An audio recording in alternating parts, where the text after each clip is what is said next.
Saudamos a todos com a paz de Jesus. Você é bem-vindo à casa de Deus. Nós estamos na presença de Deus neste momento. Deus está aqui. Eu quero agradecer pelo bom dia que tivemos e pelo privilégio de novamente partilhar com vocês a palavra de Deus. Antes de iniciarmos o estudo da palavra de Deus, queremos orar, assentados como estão. Pai querido que estás nos céus, obrigado porque o Senhor está aqui. Obrigado pelas pessoas que o Senhor trouxe até aqui. Derrama sobre todos eles e sobre mim o Teu Santo Espírito. E fala o nosso coração através da Tua palavra neste momento. É em nome de Jesus que pedimos e agradecemos. Amém, Senhor. Como nós cremos que Deus dirige a nossa vida, dirige nossas ações, então eu creio que Deus também dirigiu a troca do tema dessa noite. Eu anunciei um tema ontem e vou pregar outro tema nessa noite. Vocês não se preocupem, porque durante esta semana isso pode acontecer outras vezes. Nós pensamos uma coisa e depois Deus diz: não, Samuel, fala aquele outro assunto. Então nós vamos estudar com vocês hoje o capítulo 13 de Apocalipse. Se você tem a sua Bíblia, abra a sua Bíblia no capítulo 13 de Apocalipse. Queridos, a primeira vez que Satanás tentou estabelecer um governo mundial foi na construção da Torre de Babel. Nimrod, inimigo de Deus, que trabalhava contra Deus, um dos patriarcas de Satanás foi Nimrod. Deus tem seus patriarcas e Satanás também tem seus patriarcas. E ele queria estabelecer um governo mundial, e Deus interveio e colocou um fim, misturando as línguas e espalhando o povo sobre a terra.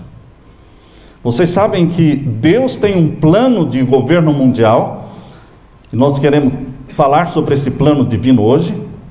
E exatamente porque Satanás conhece o plano do governo mundial do nosso Senhor Jesus Cristo, que se chama Novo Céu e Nova Terra, está na palavra de Deus, Satanás ele faz uma contrafação do governo mundial de Deus, querendo estabelecer um governo mundial aqui na terra, sob a liderança dele.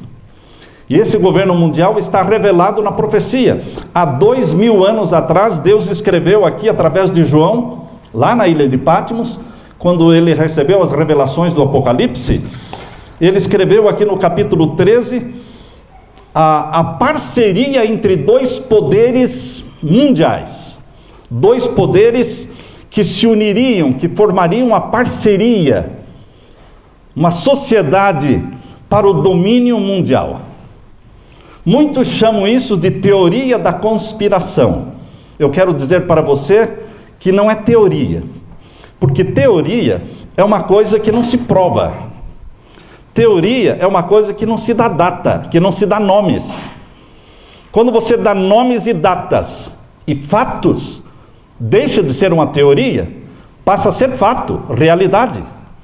Portanto, a conspiração mundial para o domínio do mundo, para estabelecer um governo mundial aqui na terra, antes da volta de Jesus, isso não é teoria, isso é profecia, e está em Apocalipse capítulo 13. Vocês vão encontrar aqui no capítulo 13 dois poderes. A primeira parte do capítulo 13 fala de um poder representado pela besta que sobe do mar. Na palavra de Deus, na profecia, besta não é nome feio. Besta não é nome pejorativo. Besta é um animal. Todos os animais são bestas selvagens. E eles representam reinos. Em profecia, um animal representa reino. Então, este animal que sobe do mar representa um reino poderoso, mundial, religioso. E aí tem, na última parte do capítulo 13, a partir do verso 11, você vai encontrar um outro animal. Primeiro é a besta que subiu do mar, depois no capítulo 13, verso 11 em diante, é a besta que subiu da terra. É um outro animal, é um cordeiro. Não, não é um cordeiro. Parece cordeiro. Parece cordeiro, mas tem voz de dragão. Se você pensar um pouco, você vai descobrir qual é o animal que parece cordeiro, mas não é cordeiro. O animal que mais se parece com cordeiro, mas não é cordeiro, é o bode. Você concorda comigo? É o bode. E queridos, este animal que parece um cordeiro, mas tem voz de dragão, representa muito bem Satanás. Representa muito bem Satanás, que tem uma aparência de cordeiro. E este animal aqui, que é o cordeiro que tem voz de dragão, representa um poder na terra. Então são dois poderes. Um poder religioso, que é representado pelo animal que subiu do mar, e um poder civil e militar, político, que subiu da terra. É uma parceria entre os dois poderes para domínio mundial, para o governo mundial. Eu não sei se vocês estão familiarizados com a expressão nova ordem mundial. A palavra nova ordem mundial começou a ser usada pelos presidentes dos Estados Unidos. Começou com Bush. Bush foi o primeiro, não foi o primeiro presidente dos Estados Unidos a usar, mas foi o que mais ênfase deu. Em 1960, Eisenhower falou sobre a nova ordem mundial. 1960, faz muito tempo. Richard Nixon, em 1967, falou sobre a nova ordem mundial. Em 1968, Nelson Rockefeller falou sobre a nova ordem mundial.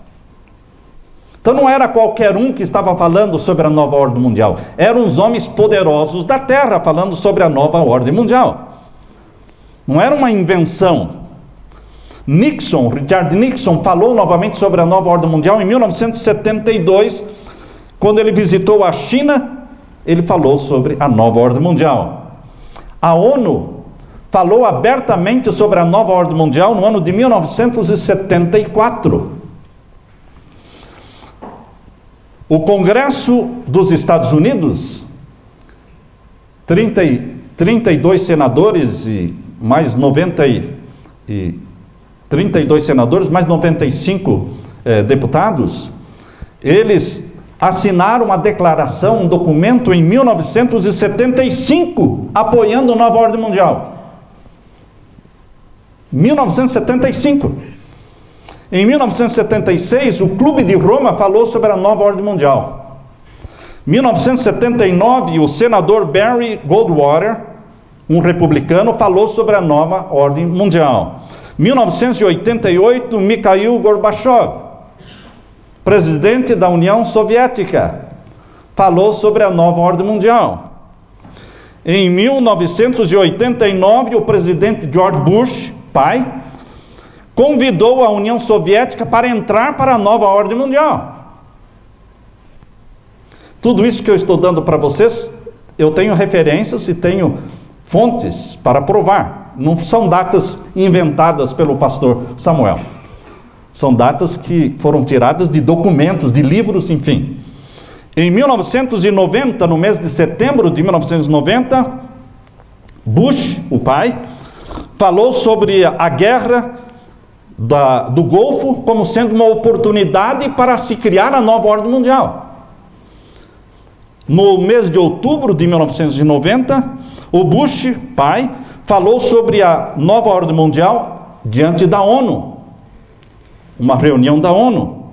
No ano de 1991, Bush elogiou muito, com muita ênfase, a nova ordem mundial. No mês de junho de 91, o Conselho das Relações Estrangeiras, Council of Foreign Relations, é uma instituição americana fortíssima.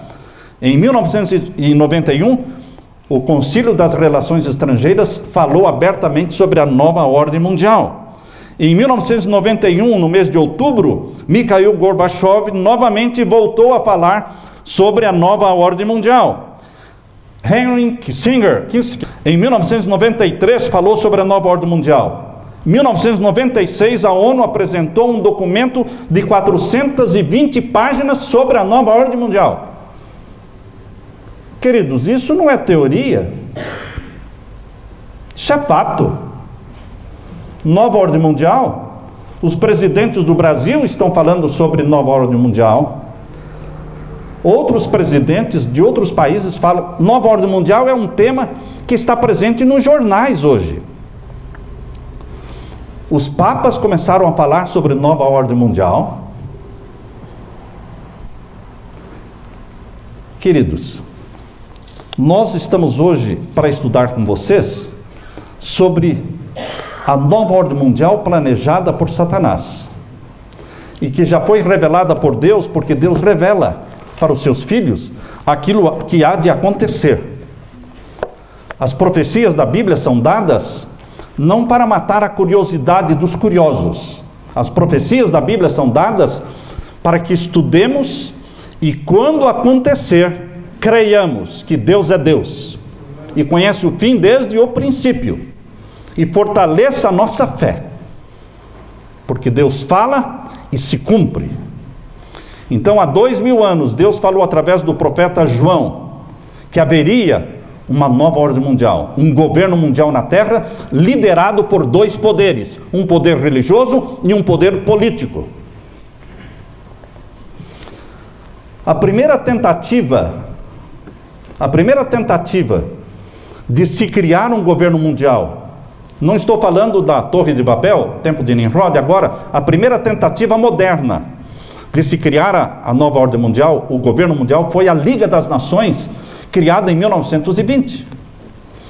Em 1920 criaram a Liga das Nações, não sei se vocês já leram sobre a Liga das Nações. Foi a primeira ONU. A primeira ONU que surgiu no mundo foi a Liga das Nações, em 1920. Logo depois da Primeira Guerra Mundial, 63 nações se uniram, assinaram um pacto, um documento, de se criar um governo mundial. Mas dentro destes 66 países, não estava os Estados Unidos da América do Norte. Eles não entraram no acordo. E o acordo da Liga das Nações fracassou, porque o principal país não entrou. Então eles tiveram que criar uma segunda guerra mundial. E quando eu falo tiveram que criar, é porque está provado de que guerras não acontecem. Guerras não acontecem. Guerras são planejadas politicamente para fins escusos. E a Primeira Guerra Mundial, ela surgiu para implantar o governo mundial. E implantaram a Liga das Nações, mas fracassou. A Segunda Guerra Mundial surgiu para implantar o governo mundial e não fracassou. Porque a guerra terminou em 1945 e em 1945 foi criada a ONU, que é a Liga das Nações com outro nome. E agora os Estados Unidos entraram. E não somente os Estados Unidos entraram, como que a sede da ONU se tornou a cidade de Nova York. E o prédio da ONU foi desenhado pelo arquiteto brasileiro. Lá está. Queridos, a ONU não é uma entidade somente política de governo mundial para se intrometer nos países, para invadir países, para depor presidentes, para depor líderes. Não. A ONU é uma entidade espiritual. Robert Miller, que foi secretário-geral da ONU por 40 anos, Robert Miller, ele disse que a ONU era uma entidade espiritual.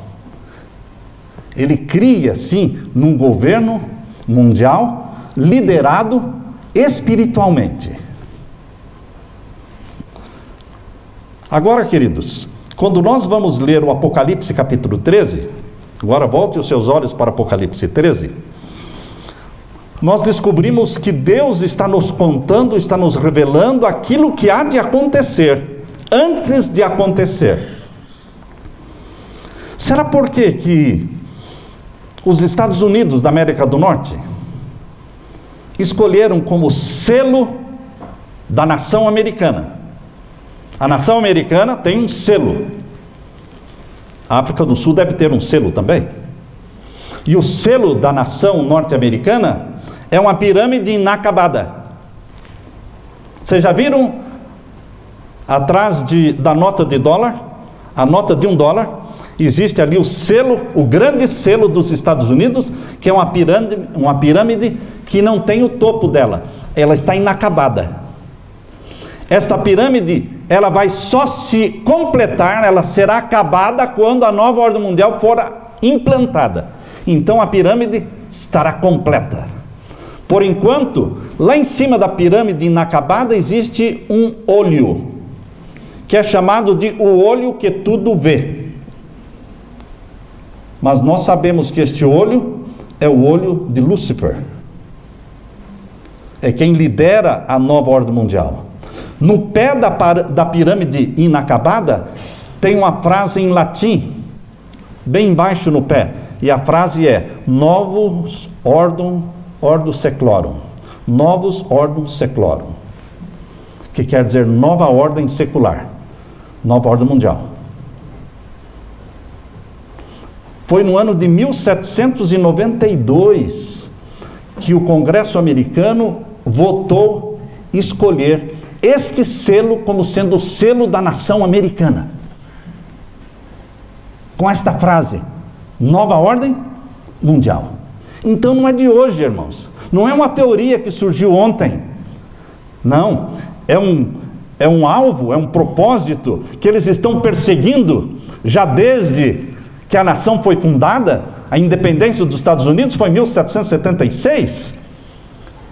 E em 1798, os Estados Unidos foram reconhecidos como nação pela França. A França foi a primeira nação que reconheceu, o primeiro país que reconheceu os Estados Unidos como nação.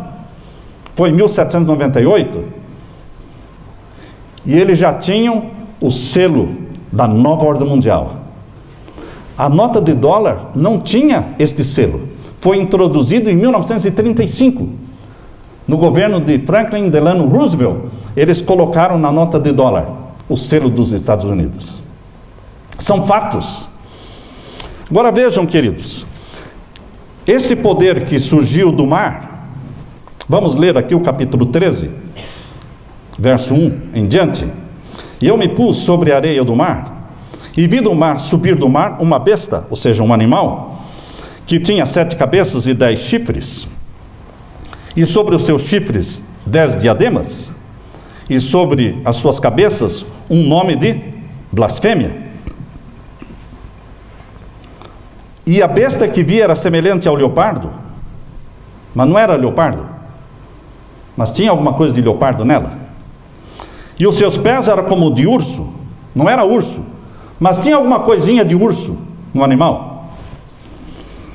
E a sua boca era como a de leão, não era leão, mas tinha a boca como de leão. E o dragão deu-lhe o seu poder. Quem deu o poder para esse reino? O dragão deu-lhe o seu poder. E quem é esse dragão? Capítulo 12, verso 7. Veja, versos 9 melhor. Capítulo 12, verso 9. Volte os seus olhos para a página anterior. Capítulo 12, verso 9 explica quem é o dragão. Aqui nós lemos: e foi precipitado o grande dragão, a antiga serpente, chamado o diabo e Satanás, que engana todo mundo. Ele foi precipitado na terra e os seus anjos foram lançados com ele. Então o dragão é Satanás. Bíblia explica a Bíblia. O dragão é Satanás. E é Satanás quem deu o seu poder, o seu trono, seu poderio, para este poder que surgiu do mar, que tem 7 cabeças. Será que é difícil você descobrir quem é esse poder? Abra sua Bíblia em Apocalipse capítulo 17. Abra sua Bíblia em Apocalipse capítulo 17. Verso 9. Acharam? Podemos ler? Capítulo 17, verso 9. Amarre os cintos, porque agora nós vamos descobrir Quem é esse poder?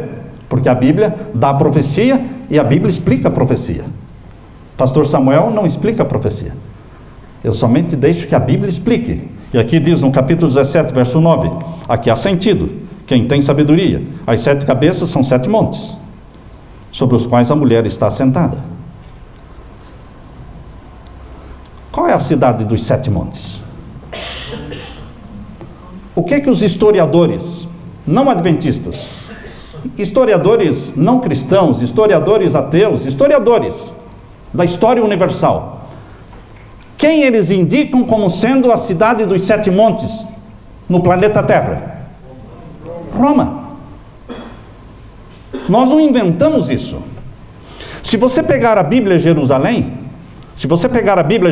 que é uma Bíblia católica, que tem o imprimatur do papado, você vai abrir a Bíblia lá em Apocalipse capítulo 17, no verso 9 que nós acabamos de ler, e você pode correr os olhos para o comentário que está embaixo, que foi feito pelos padres católicos, dos nossos irmãos católicos.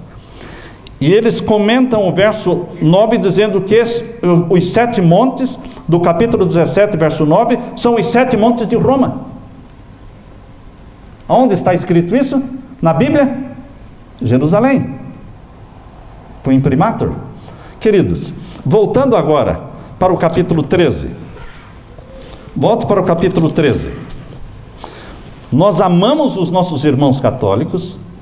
Nós sabemos que a maior multidão de filhos sinceros de Deus está dentro desta igreja católica, homens e mulheres sinceros que vivem ali, mas a Bíblia apresenta que existe um sistema ali dentro da igreja de Roma que não está em harmonia com a palavra de Deus, mas tem uma multidão de filhos e filhas sinceros ali dentro, e que vão ser salvos pelo sangue de Jesus. Amém por isso? Por isso a Bíblia está abrindo os nossos olhos para nós entendermos. É uma conspiração. Conspiração não é uma coisa que é feita às claras. Conspiração é uma coisa que se faz atrás das cortinas. Conspiração é uma coisa que se faz às escondidas. E o que Deus está revelando é que existe uma conspiração mundial para o domínio da terra e para implantar um governo mundial. E que o primeiro poder que surge aqui nessa conspiração, o primeiro poder é um poder religioso, que está com a sua sede na cidade dos 7 montes. Está claro isso na Bíblia. E quem deu o poder a ele é o dragão. Capítulo 13 de Apocalipse, e o verso 2, o finalzinho do verso 2 diz: e o dragão lhe deu o seu poder e o seu trono e grande poderio. Queridos, quando Constantino, o imperador romano, no ano de 330,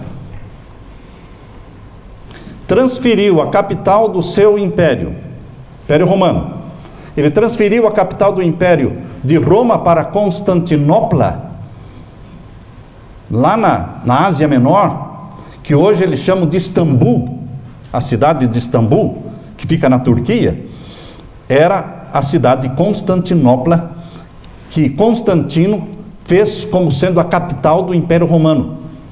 Quando ele mudou a capital de Roma para Constantinopla em 330, o trono da autoridade em Roma ficou vazio. A maior autoridade de Roma mudou-se para Constantinopla. Abriu-se um vazio e o bispo de Roma se tornou a maior autoridade de Roma, a maior autoridade do Ocidente, porque agora o imperador romano estava muito distante e o bispo de Roma cresceu em poder e nunca mais parou de crescer. Teve o apoio do exército francês. Vocês se lembram que o Sacro Império Romano, ele durou mais de 1000 anos, de 538 até 1798, 1260 anos. Este foi o Sacro Império Romano. É o império do papado, sustentado pelo exército da França. Clóvis, o rei franco, ele colocou à disposição do papado o seu exército. E durante mais de 1000 anos a França deu sustentação ao papado. Porém, em 1798, irmãos, no dia 10 de fevereiro de 1798, aconteceu algo. O imperador da França, Napoleão Bonaparte, deu ordem para o seu general Berthier invadir Roma e prender o Papa Pio VI, dia 10 de fevereiro de 1798. E o Papa Pio VI foi preso e levado para a cidade de Valença, na França, e ele morreu, ficou 2 anos ainda em vida e morreu com 82 anos de idade. Depois de Papa Pio VI veio o Papa Pio VII. Queridos, o que aconteceu?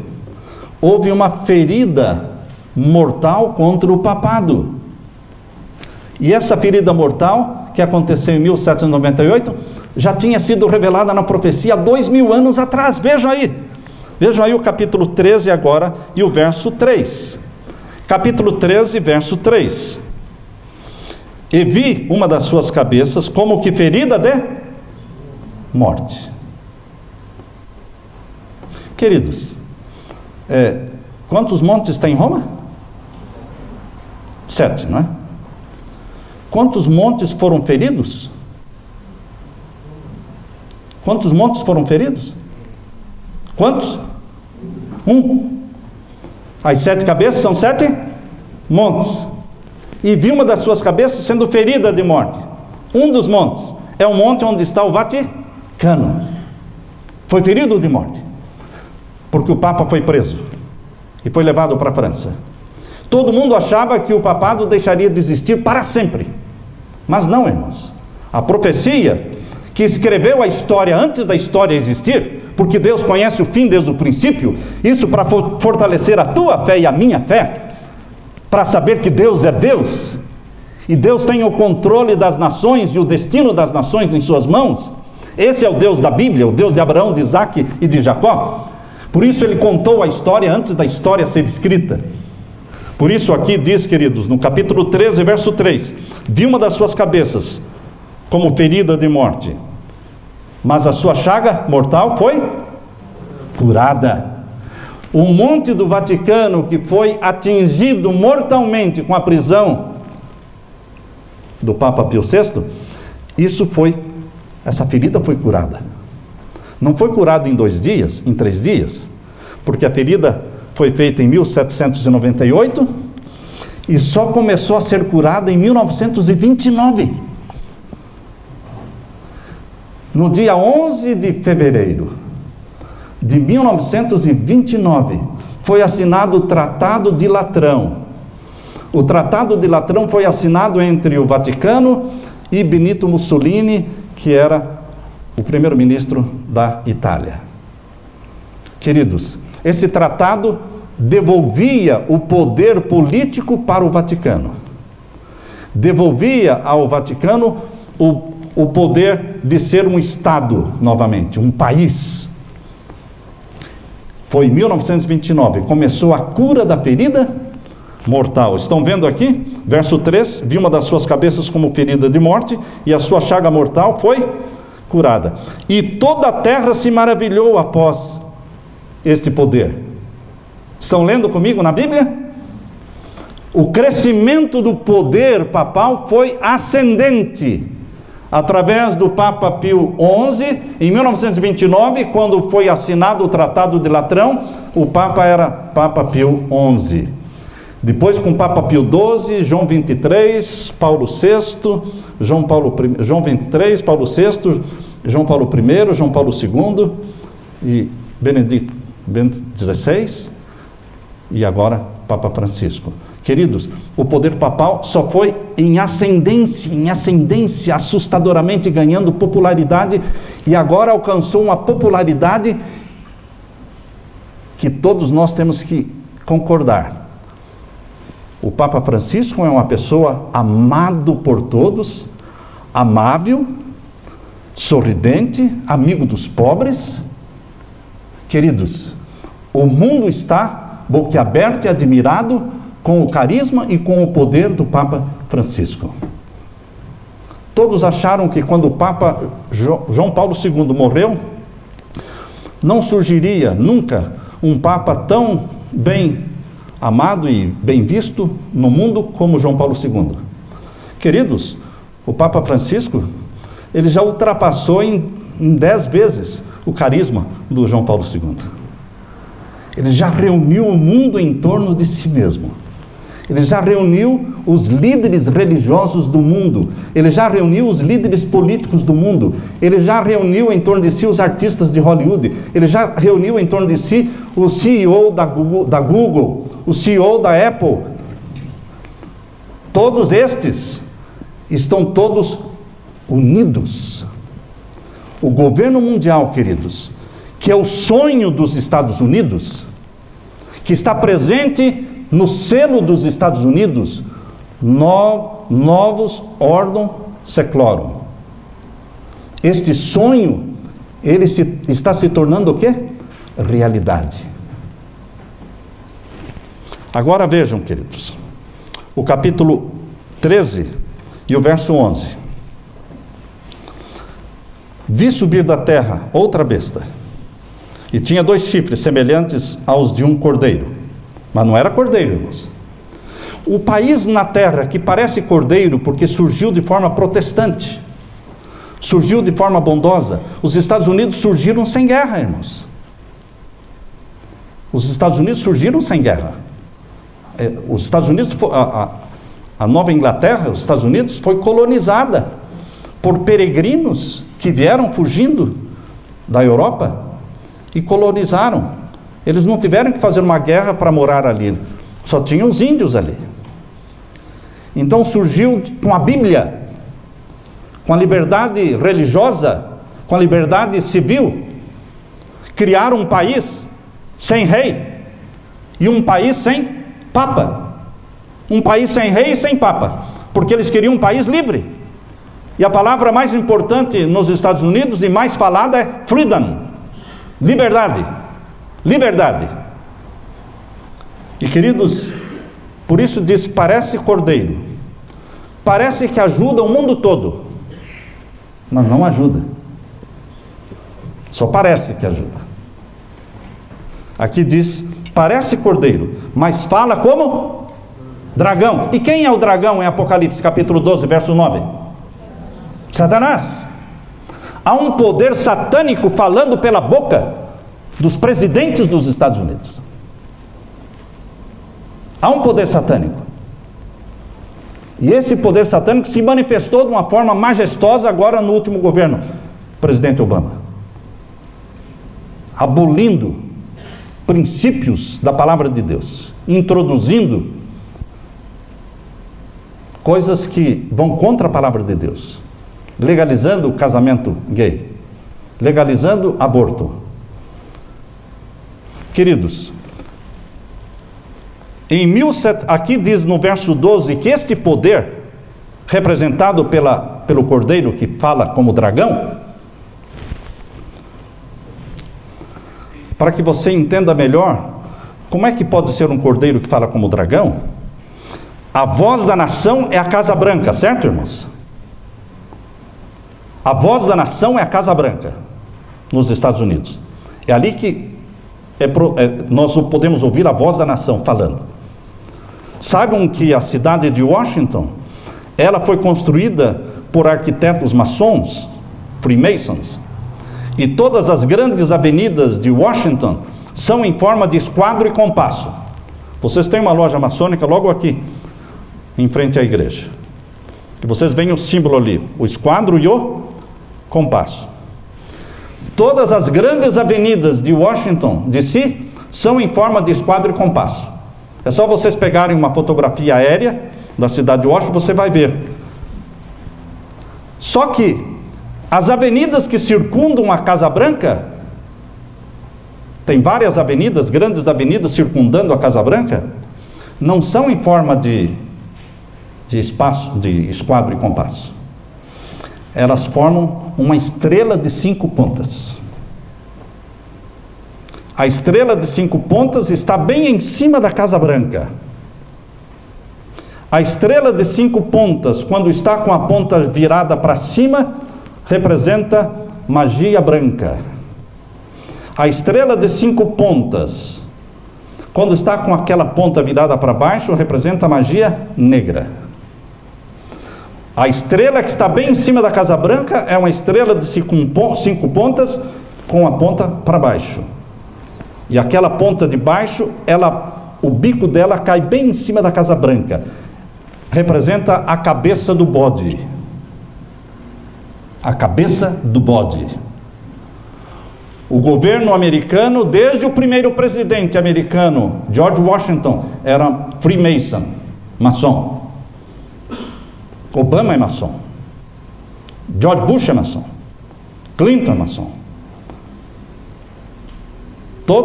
A maioria dos presidentes foram maçons. Logicamente, os que foram mortos, não. Abraham Lincoln, que foi morto, não era maçom. John Kennedy, que foi morto, não era maçom.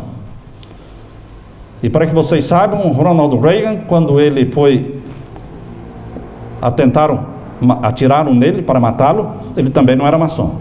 Mas no segundo mandado dele, ele se tornou maçom. Queridos, a Bíblia diz que parece cordeiro, mas tem voz de dragão. O dragão representa Satanás. Por que Satanás pegou o símbolo do bode para representar ele? Porque na Bíblia o bode representa Satanás. Vocês se lembram que no Santuário da Terra existia uma cerimônia chamada o Dia da Expiação, o Dia do Juízo para o povo de Israel, e que naquele dia o sumo sacerdote deveria pegar 2 bodes, um representando Jesus e outro representando Satanás. Então os maçons pegaram da Bíblia o símbolo do Deus da maçonaria, a cabeça do bode, que se enquadra perfeitamente dentro da estrela de 5 pontas, que está bem em cima da Casa Branca. Agora vejam, queridos, o verso 12. O que esse poder americano, essa nação que surgiu em 1798 como nação, foi reconhecido como nação, certo? Em 1798. O que aconteceu em 1798? Enquanto o primeiro poder estava sendo ferido de morte, lembram-se vocês? 10 de fevereiro de 1798, o papado estava sendo ferido de morte. No mesmo ano, surgia o outro poder, que surgiu da terra, como nação no mundo, poderosa nação no mundo. E o que essa nação americana faria? Verso 12. Verso 12 descreve qual seria o papel dos Estados Unidos na profecia, irmãos. Vejam como se cumpriu a profecia exatamente. Verso 12. Exerce todo o poder da primeira. Quem mandava no mundo na Idade Média? O poder papal. Quem manda no mundo agora? Qual é o exército que invade países e depõe presidentes? O exército americano. Não pede licença para invadir país nenhum. O exército americano, o governo americano está por trás da primavera árabe, irmãos.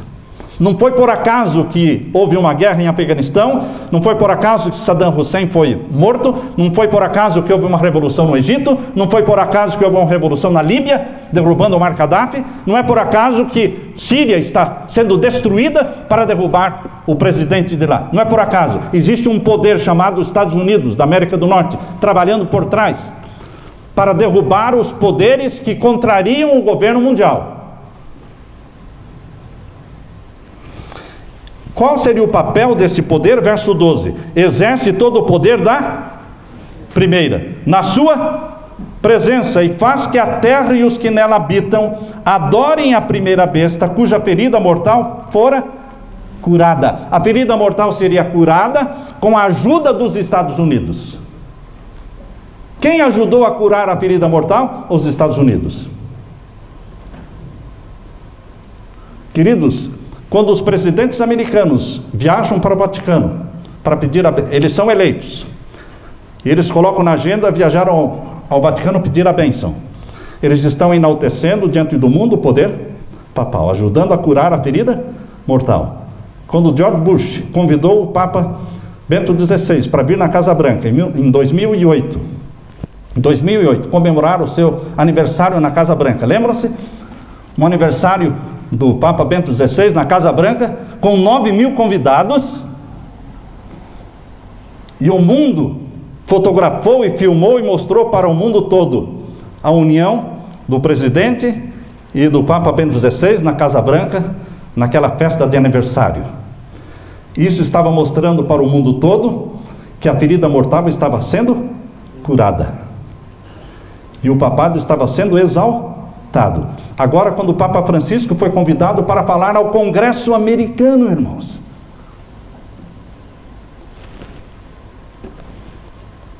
o mundo todo assistiu e ouviu o Papa Francisco falando ao Congresso americano. E isso mostrou que realmente existe um pacto, existe uma parceria entre o animal que subiu do mar e o outro animal que subiu da terra. Existe uma parceria entre esse poder religioso e esse poder político, militar. E eles se uniram. Só que a popularidade, a exaltação do papado, esse foi um papel dos Estados Unidos. Por isso diz o verso 12, vamos ler de novo o verso 12, irmãos. Exerce todo o poder da primeira besta na sua presença, e faz que a terra e os que nela habitam adorem a primeira besta, cuja chaga mortal fora curada. Queridos, nós estamos assistindo hoje o governo mundial sendo implantado, as 10 supernações sendo formadas, os 10 blocos econômicos sendo formados para um governo mundial. Essa é uma contrafação do governo mundial do nosso Senhor Jesus Cristo. E agora eu quero que você volte os seus olhos para Apocalipse capítulo 21. Abra sua Bíblia agora em Apocalipse capítulo 21. Apocalipse capítulo 21. A mentira é construída em cima da verdade, irmãos. Certo? A mentira é construída em cima da verdade. Em cima de que verdade Satanás construiu essa contrafação de um governo mundial? Em cima da revelação bíblica de que haverá um governo mundial sob a liderança de um homem chamado Jesus Cristo, que também é Deus. E é o novo céu e a nova terra. E é para lá que nós estamos caminhando. Aqui diz em Apocalipse 21, leia comigo o verso 1. E viu um novo céu e uma nova terra, porque já o primeiro céu e a primeira terra passaram, e o mar já não existe.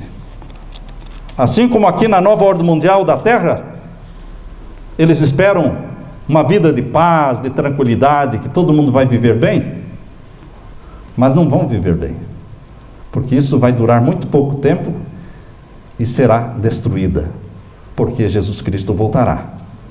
Mas o governo mundial do nosso Senhor Jesus Cristo, representado por aquela pedra, lembram da pedra que foi lançada sem mão, lá no sonho que Nabucodonosor teve, em Daniel capítulo 2, e a pedra que foi lançada sem mão atingiu a estátua onde? Não na cabeça, mas nos pés. Com quantos dedos? Com 10 dedos.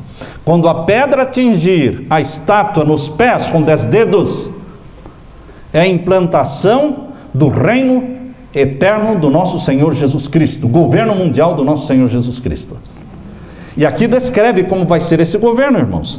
O verso 2, capítulo 21 de Apocalipse, verso 2, leia comigo. E eu, João, vi a santa cidade, a nova Jerusalém, que de Deus descia do céu, adereçada como uma esposa ataviada para o seu marido.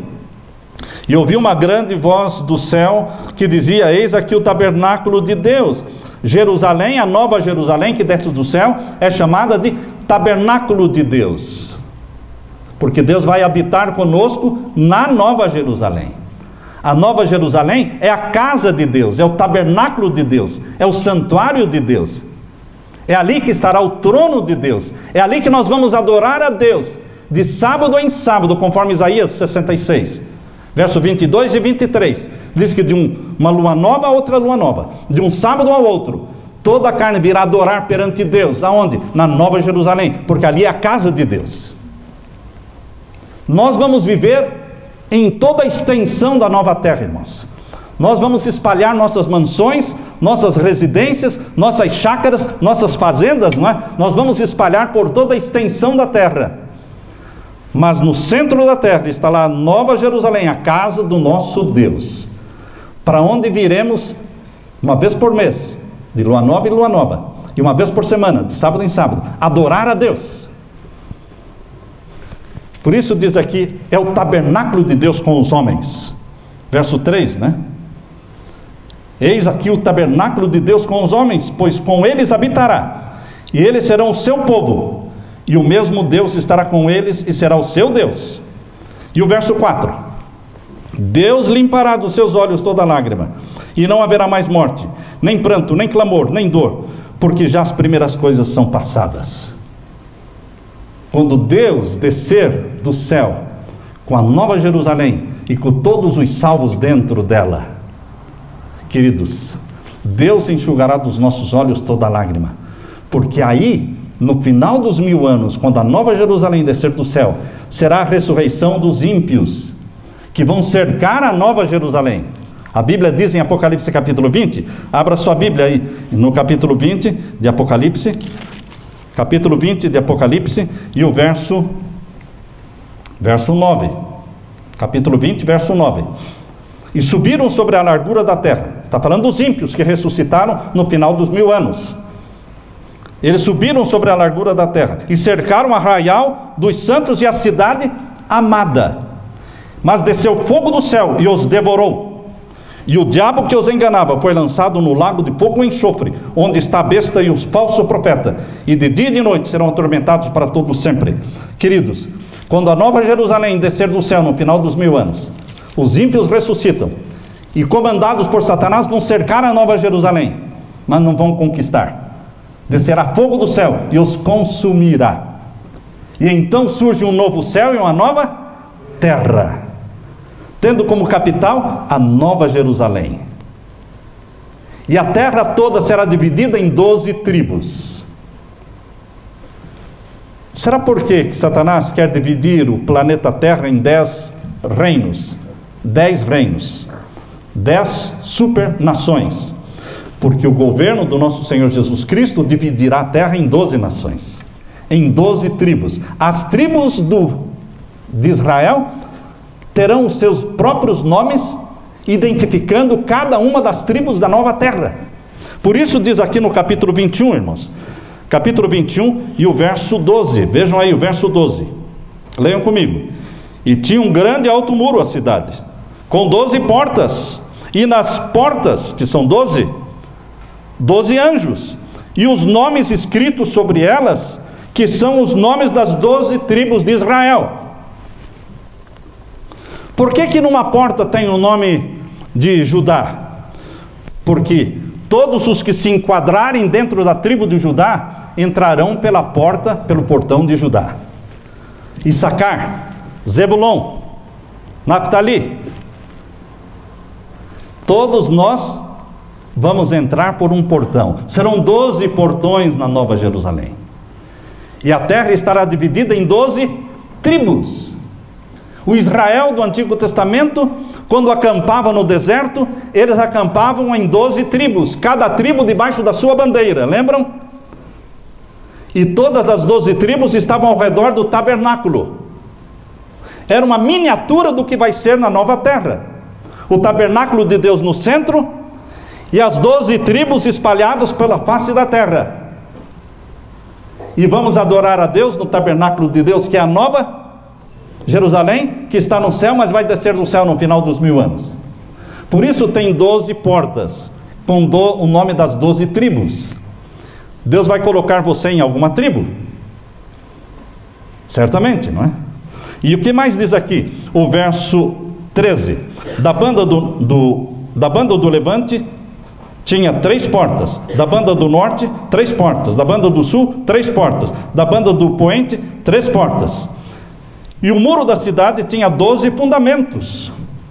e neles os nomes dos 12 apóstolos do Cordeiro. Então o muro da cidade tinha 12 fundamentos, com o nome dos 12 apóstolos de nosso Senhor Jesus Cristo.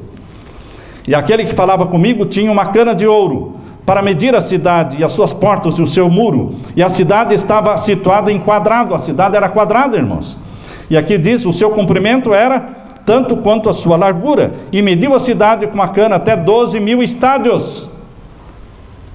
Um estádio são 180 e poucos metros, irmãos. 183, 186 metros. Um estádio. Pense num estádio de futebol. O estádio grego media em torno de 183 metros. Mas a cidade tinha 12.000 estádios. Era uma cidade imensa. É uma cidade imensa. Mas essa é a casa de Deus. Ela já vem prontinha do céu. Deus não vai construir a Nova Jerusalém na terra, irmãos. Ela já vem pronta do céu. Por isso que Abraão dizia: eu aguardo a cidade do Deus vivo, cujo arquiteto e construtor é quem? É Deus. Ela vem pronta do céu. A nova terra não vem pronta do céu. A nova terra será recriada aqui na terra. E nós vamos nos espalhar habitando a terra e vindo adorar a Deus de sábado em sábado, de lua nova em lua nova. Que revelações maravilhosas e específicas Deus faz na sua palavra. Esse é o governo mundial, irmãos, do nosso Senhor Jesus Cristo. Isso é verdade, isso vai acontecer, isso vai durar a eternidade. E o que mais diz aqui? Vejam agora o verso 22, capítulo 21, verso 22. Nela não vi templo. Por que quando João viu a cidade, não viu um templo dentro da cidade? Porque a cidade é o templo. A cidade é o templo, porque o santuário, o tabernáculo, é onde está a presença de Deus. Onde Deus está, onde está o trono de Deus, é o santuário, é o tabernáculo, é onde Deus habita. Por isso Jerusalém é chamada o tabernáculo de Deus. Ela é o templo, onde nós vamos nos reunir de sábado em sábado, lua nova em lua nova. Assim como estamos reunidos aqui, você não vive aqui dentro. Você vem aqui adorar a Deus uma vez por semana, e agora na semana de oração, todas as noites, tá certo? Mas nós moramos em casas separadas. Na nova terra, cada um vai morar na sua casa e vai trabalhar. Mas nós vamos adorar a Deus na casa de Deus, que se chama Nova Jerusalém. Amém? E aqui diz, irmãos, nela não vi templo, porque o seu templo, então existe um templo. O seu templo é quem? O Senhor Deus Todo-Poderoso. O templo é Deus que está lá dentro. E diz o verso 23: e a cidade não necessita de sol, nem de lua, para que nela resplandeça, porque a glória de Deus a tem iluminado, e o Cordeiro é a sua lâmpada. Toda a nova terra será iluminada pelo sol de dia, e a noite iluminada pela lua, como era no jardim do Éden, irmãos. Mas a nova Jerusalém não será iluminada pelo sol, porque existe um poder, uma luz muito mais poderosa do que o sol dentro da nova Jerusalém, que é o Deus que conosco habita. Por isso diz aqui: o Cordeiro é a sua lâmpada. A luz do sol não é nada perto da glória, do fulgor e do resplendor do nosso Salvador e nosso Deus. É muito maior. Por isso diz: não necessita da luz do sol, porque o Cordeiro é a sua lâmpada. Por isso não haverá noite na nova Jerusalém, irmãos. Muitos entendem que não haverá noite na nova terra. Não havia dia e noite no jardim do Éden, antes do pecado. Continua existindo dia e noite hoje, e vai continuar existindo dia e noite na nova terra. Mas na nova Jerusalém não há dia e noite, sempre é dia, porque onde Deus está, não há trevas. Sempre estará iluminada pela glória de Deus. Por isso diz aqui, olha: e a cidade não necessita de sol nem de lua, para que nela resplandeçam, porque a glória de Deus a tem iluminado, e o Cordeiro é a sua lâmpada. E as nações, prestaram atenção nisso, irmãos? Vamos ter quantas nações, irmãos? Aqui fala nações. E no verso 12 diz que são 12 tribos. 12 tribos, nações. 12 tribos, nações. Por isso diz aqui, as nações andarão à sua luz, e os reis da terra. Então vamos ter reis. Vamos ter reis. Os reis da terra. Jesus disse para os discípulos: vocês serão reis. Jesus falou para os apóstolos: vocês serão reis. Deus vai ter reis na nova terra. Por isso Jesus é chamado Rei dos Reis. Jesus não poderia ser Rei dos Reis se não existissem reis. Se existisse só um rei, ele seria rei. Mas como existem 12 reis, 12 nações, 12 tribos, por isso Jesus é chamado o Rei dos Reis. Antes, irmãos, eu pensava que Jesus era Rei dos Reis, porque ele era o rei que estava acima da rainha fulano de tal, é o rei que estava acima do rei fulano de tal, esses reizinhos aqui da terra que não são nada, irmãos. Não, Jesus é o Rei dos Reis, porque ele é o rei que está acima dos reis das 12 supernações da nova terra. Eles vão vir à Nova Jerusalém trazendo honras e glória ao Rei dos Reis. Diz aqui: e as nações andarão à sua luz, e os reis da terra trarão para ela o quê? A sua glória e honra. E o verso 25: as suas portas não se fecharão de dia, porque ali não haverá noite. A Nova Jerusalém não fecha suas portas nunca. Deus está com as portas abertas sempre para você, meu irmão. Hoje Jesus está com a porta aberta para você. Jesus está dizendo: eis que eu estou à porta e bato a porta do teu coração. Eu estou com a minha porta aberta para você, com os braços abertos, mas eu estou batendo a porta do teu coração. Se ouvir a minha voz e abrir, eu entrarei e serei com você, e você será comigo. Só depende de você, meu irmão, abrir a porta do teu coração, e você vai ver braços abertos para você. Jesus Cristo voltará muito em breve. Jesus Cristo levará você e a sua família, aqueles por quem você está orando e jejuando. Você vai salvar essas pessoas, sim. Você vai levá-las para o céu com você, e você vai viver os 1000 anos no céu com Jesus, e você vai descer na Nova Jerusalém no final dos 1000 anos, e você vai viver na nova terra, e você virá adorar a Deus de sábado em sábado por toda a eternidade.